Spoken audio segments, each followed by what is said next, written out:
você era mó ativa politicamente, não era? Eu era. E aí o que aconteceu? Eu era. Você andou perdendo nos contratos, falou, chega. Eu cansei. Eu Mó desacreditei. triste isso, velho, sério. Eu sei, mas é... Assim, eu falei isso ontem, inclusive, eu briguei demais, eu acreditei demais, e aí eu desacreditei. Falei, cara, isso aqui... Quando você começa a ver muita gente falando, vai ser diferente, não é, vai ser diferente, não é, vai ser diferente, não é, tem uma hora que você fala assim, cara... Esse é o sentimento, e pra mim, esse é a maior culpa que o Bolsonaro tem no cartório, e já perdendo aqui os likes dos bolsominions, se você não sabe ainda que eu sou o inimigo número 1 do Bolsonaro, então, porra, tá desatualizado, mas enfim.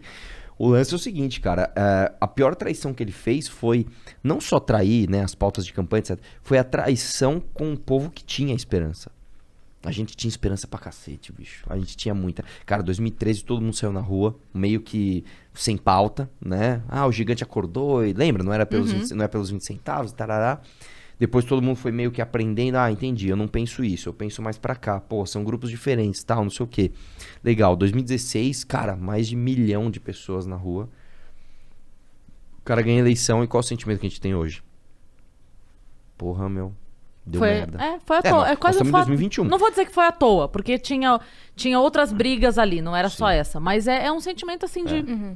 Não é à toa, porque assim, isso é uma coisa que eu sempre falo, né? É claro que a polarização é um efeito colateral negativo do debate político, mas faz parte do amadurecimento.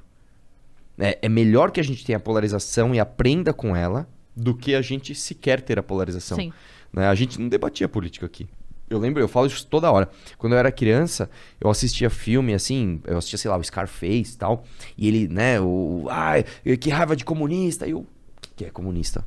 Por que é comunista? Por que um chamou outro de comunista? Por que o outro chamou de liberal? Eu não tô entendendo. E quem sou eu, né? Exatamente, eu não tinha a menor ideia do que era. Então... Eu acho que a polarização, claro, ela traz esse efeito colateral de você brigar, etc. Mas ela traz um amadurecimento. O problema é que a gente fez uma escolha muito errada e eu sou parte, eu tenho que me desculpar, porque eu sou parte disso. Eu tenho responsabilidade nisso. Na Você escolha apoiava antes? Na verdade, é o seguinte, a gente nunca apoiou o Bolsonaro antes do segundo turno, né? A gente, em 2018, inclusive, a gente bateu muito no Bolsonaro. Tem um vídeo, inclusive, do Kim, que ele apanhou demais na época. Que, Kim, entre Alckmin e Bolsonaro, ele, cara, não gosto de nenhuma dessas duas opções, mas ainda vou no Alckmin. E todo mundo quer, não sei o que lá, tarará. Em 2018, nós tentamos fazer um candidato do nada, que foi Flávio Rocha. Nós tentamos ainda criar um candidato de primeiro turno, mas não deu. No primeiro turno eu votei no Amoedo, né? Ninguém apoiou o Bolsonaro. E aí quando chegou no segundo turno, era Bolsonaro ou PT? Porra, a gente apoiou o Bolsonaro.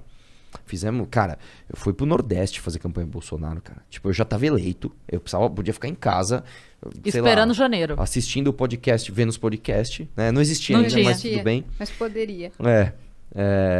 E aí, não, cara, falei, vamos trabalhar, vamos pra cima, fomos pro Nordeste... Beleza. Porque era uma campanha anti-PT, na exatamente. verdade. Aí o cara... A gente meio que autorizou o Bolsonaro ser o protagonista de uma campanha que não era dele. Que era muito mais das pessoas normais mesmo, e não desse bando de retardado que apoia esse cara. E infelizmente deu no que deu. Então, quando eu falo desse assunto, eu já começo falando, cara, eu peço desculpa pra quem não ia votar no Bolsonaro e votou por minha... E não que eu votaria no Haddad, de jeito nenhum, que é outro lixo também. Mas pra quem votou por minha causa e falou, pô, Arthur, eu confiei na tua indicação. Eu devo desculpa a essa pessoa, porque, meu Deus do céu, cara, o que esse cara virou, meu?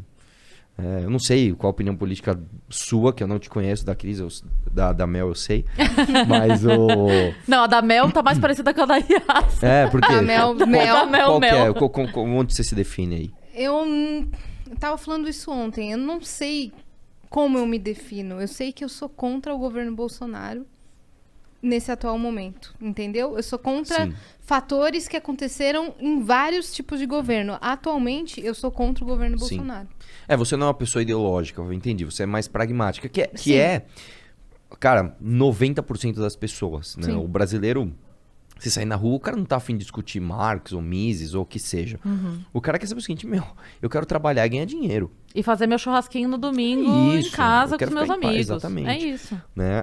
O problema é que o Brasil, por muitos anos, simplesmente ignorava a política. Agora passou a não ignorar, o que já é uma coisa positiva. Mas a gente tem... Desculpa. Você não tem a impressão... Woman interrupting. eu Mas- vim ensaiado com essa pra falar em algum momento. Você não tem a impressão que numa... Eu tenho até medo de dizer possível, mas enfim, numa possível volta, as pessoas não vão esquecer de novo o assunto?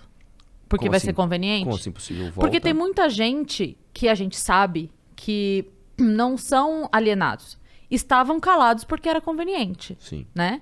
E aí, quando entra um governo que essas pessoas não apoiam, elas criticam duramente. Que não sou contra. O meu problema não é quem está criticando agora, é quem não criticava antes e que eu aposto que vão parar de criticar assim que for outro de novo. Ah, tá. O que você tá dizendo é o seguinte. Entendeu? Entendi. Vamos ser bem sinceros. Uma galera que pra esse governo não passa pano, mas pro próximo pode passar. Isso Que é no- passava pro anterior. Sim, isso é normal. Isso pode acontecer. E isso pode não. Isso vai acontecer. Vai acontecer. Isso já existe. Né? Já tem gente, você pega, por exemplo, esses caras, Gregório do Vivier, tará, você vai falar de corrupção do PT, o cara, ele faz exatamente igual o Bolsonaro, o bolsonarista. O bolsonarista, você critica o Bolsonaro, mas e o PT? Você critica o PT pra esses caras, porque o mensalão, tarará. Mas e aí esse governo aí, Bolsonaro, fascista e tarará. Então, qual que é a nossa luta diária, cara? O que a gente tenta fazer todo dia? Cara, não passe pano, velho. Um político, e eu sou político, e eu tô falando, cara, o político ele não serve pra ser idolatrado. Ele não serve sequer pra ser apoiado. Ele serve pra ser cobrado. Ponto final. Acabou, não existe. Sim. Cara, Ele tem se que você... servir o país. Ele tem que servir a você, inclusive. Porque, cara, é um clichê, eu ouço isso, sei lá, desde que eu ouvi Gugu Dadá, político cobre o político, tá? Tá bom, beleza, e o que a gente vê hoje? A galera idolatrando cegamente e passando pano, tá errado, velho. Sim. Né? E sempre, cara, isso é uma coisa que na história da humanidade, isso sempre foi assim. Todas as vezes que um cara comete um erro, pra ele não perder um apoio, ele joga uma culpa maior do que a que ele tem num inimigo em comum. Então, vamos lá. Eu sou bolsonarista. E aí eu tô indo lá e tô vendo as merdas do Bolsonaro. O que eu faço? Mas e o PT? O PT fez ainda pior. Então, a gente tem um inimigo em comum mais forte do que o que você pode falar do meu erro. Senão, o nosso inimigo em comum vai ganhar. O petista faz a mesma coisa. Então, uma coisa que eu falo pras pessoas é: não faça isso, cara. Não limpe a merda de um no outro. Né? Cara, é um clichêzaço. Você já ouviu isso da sua mãe 1 milhão de vezes. Um erro não justifica o outro, ponto final. E eu realmente acho que pode haver uma volta do PT ao poder. Eu realmente acho. Mas eu acho que diferente da primeira vez, a gente já tá com as armas apontadas, sabe? Já tá tipo, faz cagada aí. Né? Porque o meu medo, na verdade, é porque nesse caso a gente teria menos apoio. Não tô nem dizendo mídia no geral, mas de influencers No Twitter, por exemplo. nessa cobrança. Eu entendeu? acho que assim. Que hoje a gente tem forte. Sim. Mas aconteceram coisas graves antes que não tiveram essa cobrança forte. Eu acho que cada vilão dessa história tem suas ferramentas. Então vamos lá. Vamos pegar as ferramentas do PT. O PT tem sindicatos na mão. Sim. O PT tem parte da mídia que é petista e pronto, acabou. E se não quer chamar de petista, chame de psolista ou esquerda, mas tem uma grande parte da mídia que é enviesada e vai passar pano e pronto, final, ponto, vai ter. E esses caras, com a máquina na mão, eles têm a ferramenta máquina na mão deles. Do outro lado, quando você tem o bolsonarismo, você tem a máquina na mão quando eles estão com a máquina na Sim. mão. Você tem o aspecto ideológico muito mais forte. É muito mais forte do lado do Bolsonaro do que do lado do PT. Em que sentido? Porque, por exemplo, o cara que defendia o PT... Não tô questionando, tô tá perguntando certo. mesmo pra entender. Não, mas ó, é interessante essa pergunta. O cara que defende o PT, assim, eu defendo muito, poucos são os ideológicos. Normalmente, a grande massa da galera que defende o Lula e o PT é uma galera que viu, de alguma forma, a sua vida melhorar durante os governos petistas. Entendi. Então, ele tem ainda um calço de pragmatismo. Olha, eu não entendo muito dessa parte de ideologia, mas o que eu sei é que quando o Lula era presidente, eu comprei minha geladeira e comprei meu carro. Que aí é a pessoa que não entende de onde veio o plano real e toda a função econômica Exatamente. disso, que o Lula colheu esses Exatamente. frutos que não eram dele. Exatamente. O cara do Bolsonaro, não. A vida do cara do Bolsonaro, se você parar pra pensar, a vida do brasileiro, do Temer pra cá, só piorou. Só piorou.